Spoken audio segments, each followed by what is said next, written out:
Soms bevind ons onsself in omstandighede waar ons nie uitkom sien nie. En dan voel dit vir ons weet nie weer wat se kant toe nie. Miskien het jy tyding gekry dat jy 'n ongeneeslike siekte het, jou werk verloor, kinders wat jou bekommernis gee, miskien 'n huwelik wat op die rots is, werksomstandighede wat nie reg is nie. Ag, daar's soveel dinge in ons lewe wat kan wees dat ons voel, maar ek weet nie meer nie. Ek weet nie wat se kant toe nie. Ek sien nie 'n uitkoms nie.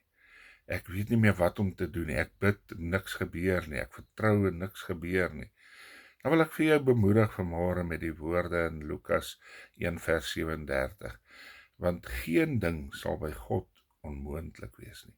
Ons moet onthou dat by God niks onmoontlik is nie. Alle dinge is moontlik by God. En jou probleem is nie te groot vir God nie.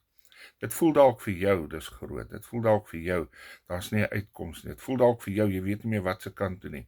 By God is alle dinge moontlik. En as ons net weet, by God is alle dinge moontlik en dit onthou, dan weet ons op sy tyd sal hy vir ons voorsien. Op sy tyd sal hy vir my gee wat ek nodig het. Hy beloof dit in sy woord, dat hy sal ons nooit begewe en nooit verlaat nie. Hy gaan vir jou sorg.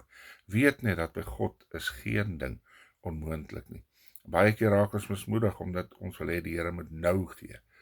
En ons vergeet soms dat die Here sal op sy tyd vir ons voorsien. Byt vas, hou vas, suig vas, maar moenie opgee nie, want God is in beheer en hy sal voorsien en niks is vir hom onmoontlik nie.